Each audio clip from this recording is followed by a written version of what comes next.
Hey everybody, welcome back to Video Game Esoterica and our continuing series on the Hyper Neo Geo 64. What we're going to be talking about today is why this platform bombed out as hard as it did.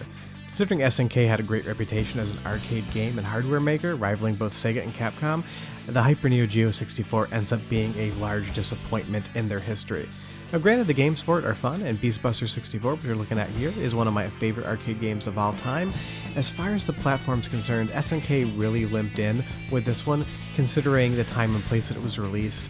Graphically it's fine, but there was so much more superior hardware on arcade floors between 97 and 99, but not only could they not compete graphically, they really couldn't compete franchise-wise. Now you put something like Beast Buster 64 up against something like The House of the Dead 2, and you are going to definitely have a situation where people are pumping quarters into The House of the Dead like crazy, and Beast Buster's just going to sit there. Considering Sega had a huge hit with the original game, and the sequel you're looking at right here came out in 98, what is SNK going to do against that?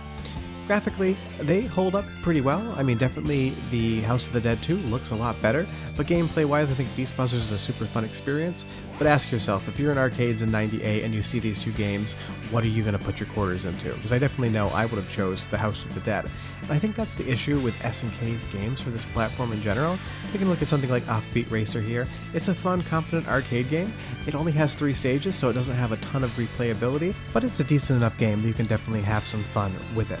But considering what else was in arcades at the same period in time, on the right you have Daytona 2 running on the Model 3, and you have Offbeat Racer running on the left. And you can definitely see not only is the Model 3 so much more graphically superior than the Hyper Neo Geo 64, but gameplay-wise, it's just a lot more fun to play.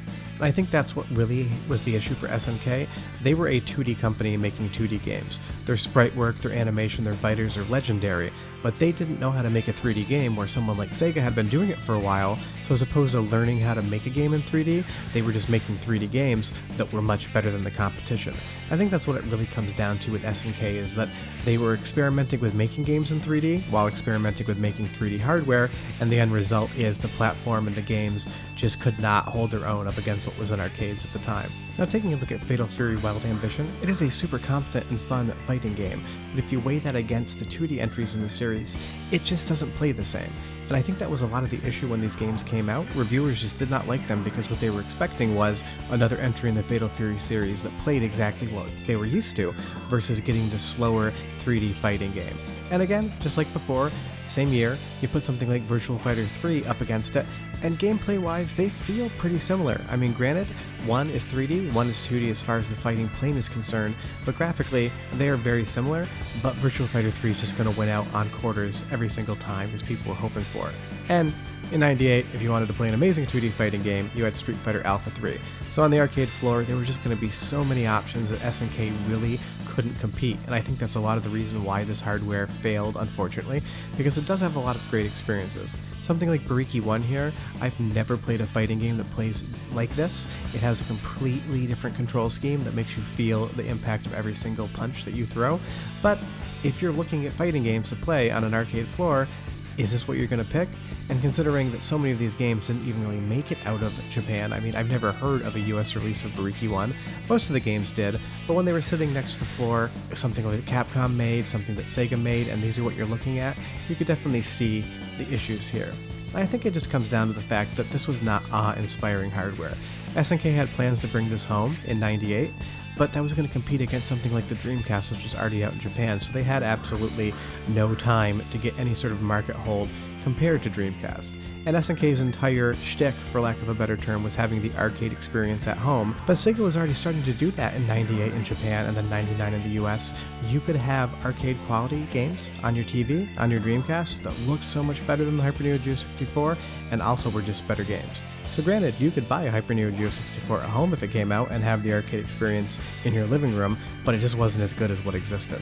And even taking a look at Scud Race right here, that released in 96, the Hyper Neo Geo 64 was outdated when it hit arcade floors.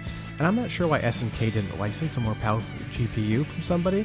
I mean, they had the CPU from the Nintendo 64 on the hardware, so I don't know if there wasn't anything else available on the market that they could license, or maybe they didn't have the money to license it.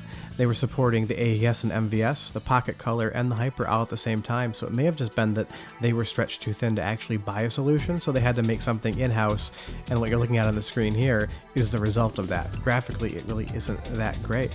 It's unfortunate that it didn't make it as a hardware platform. It's kind of relegated to the history of arcades as just being a failure, but it's got a lot of great games on it, and considering you can't really emulate them very well, it is the only way to play. Short of that, that's kind of why I think the Hyper Neo Geo 64 died the way it did, just like the character on the right here will soon.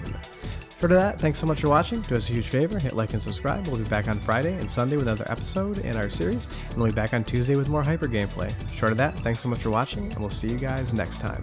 Bye-bye.